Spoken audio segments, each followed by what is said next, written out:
یہ بات کہتے ہی صلاح الدین ایوبی نے بزرگوں سے کہا حضور آپ بھی دعا کرنا، دعا کی بڑی طاقت ہے۔ میرے نبی پاک نے فرمایا دعا مومن کا ہتھیار ہے، دعا مومن کا حضور نے فرمایا تقدیر کو سوائے دعا کے کوئی چیز نہیں بدل سکتی۔ دعا مومن کا ہتھیار ہے، یہ کافر کے پاس کوئی نہیں، یہ ہتھیار ہے مومن کا۔ اللہ کرے آپ کو سمجھ آئے، پھر سنیں، کئی بار کہہ چکا ہوں یہ ہتھیار ہے۔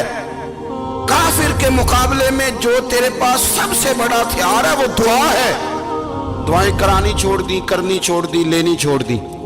حضرت سیدنا انس بن مالک رضی اللہ تعالیٰ عنہ فرمایا کرتے تھے میں نے وہ رنگ دیکھا ہے جب حضور دعا مانگتے تھے اور حضور کی مقدس آنکھوں میں آنسو بھی ساتھ ہی بہا کرتے تھے، میں نے وہ انداز دیکھا ہے۔ تو صلاح الدین ایوبی بزرگ سے کہنے لگے آپ بھی دعا کیجیے، اور خود رونے لگے اور سر سجدے میں رکھ کے رونے لگے، اور عشاء سے لے کر فجر تک روئے، خوب روئے۔ صبح وہ بزرگ آئے تو صلاح الدین ایوبی کا خوبصورت اور ہنستا ہوا چہرہ دیکھا، کہنے لگے آپ بڑے خوش ہیں، رات تو میں نے بڑے روتے ہوئے دیکھا تھا۔ تو کہنے لگے حضور وہ جو بحری بیڑا آ رہا تھا نا وہ پانی میں ڈوب گیا ہے، اب وہ نہیں آ رہا، ابھی خبر آئی ہے تو میں بڑا خوش ہوں۔ بزرگ کہنے لگے اٹھ سینے سے لگ اور سن ایک بات، وہ بحری بیڑا پانی میں نہیں ڈوبا، وہ تیرے آنسوؤں میں ڈوب گیا ہے۔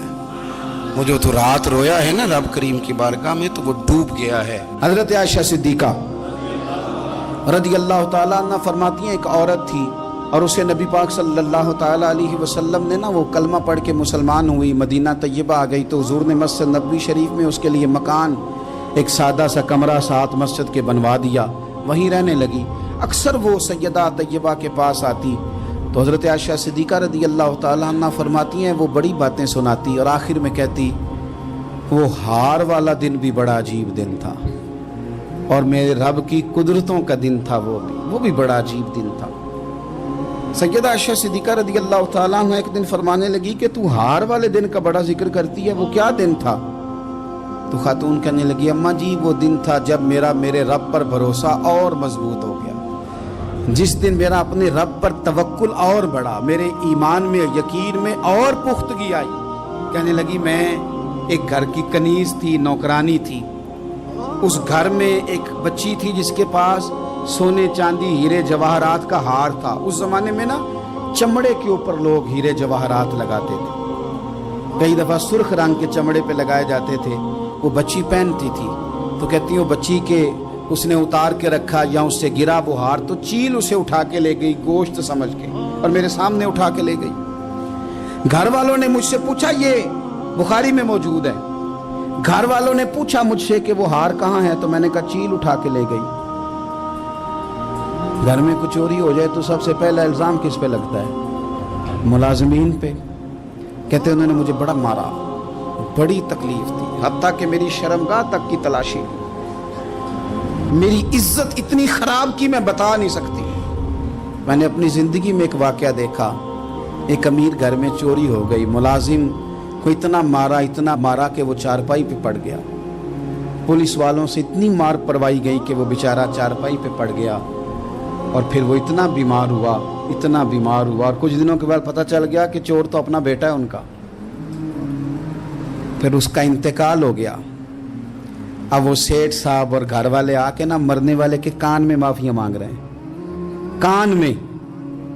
تو میں نے ان سے پھر کہا تھا کہ یہ تو اب چلا گیا ہے، تمہارا زور چلتا تھا نا تو تم نے قانون خریدا اور تم نے اسے جتنا ہو سکا تم نے اسے مار پڑوائی، تمہارے پاس جو عدالتیں تھیں تم نے وہاں کارروائی کی، اب ایک عدالت قیامت کے دن لگے گی۔ یہ کمزور تھا نا، کچھ کر نہیں سکا۔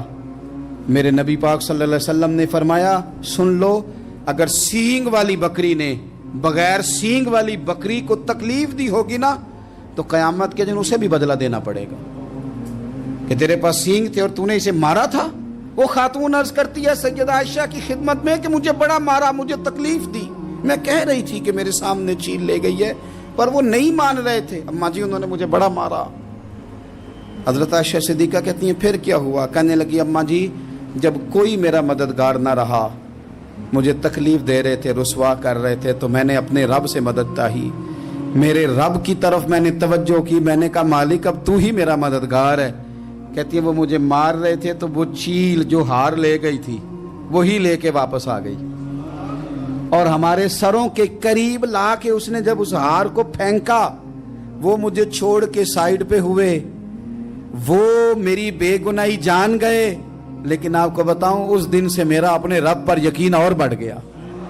مجھے سمجھ آ گئی کہ جب انسان پورا ٹوٹ جاتا ہے اور جب کوئی چاروں جانب اس کا مددگار نہیں ہوتا تو رب تو ہوتا ہے نا، اللہ تو اس کا مددگار ہوتا ہے نا، وہ تو پھر اپنے اس بندے کی مدد کرتا ہے نا، پھر وہ تو توانائی دیتا ہے نا، وہ تنہا نہیں چھوڑتا، وہ تو آنسوؤں والوں کے آنسوؤں پہ بڑا کرم فرماتا ہے۔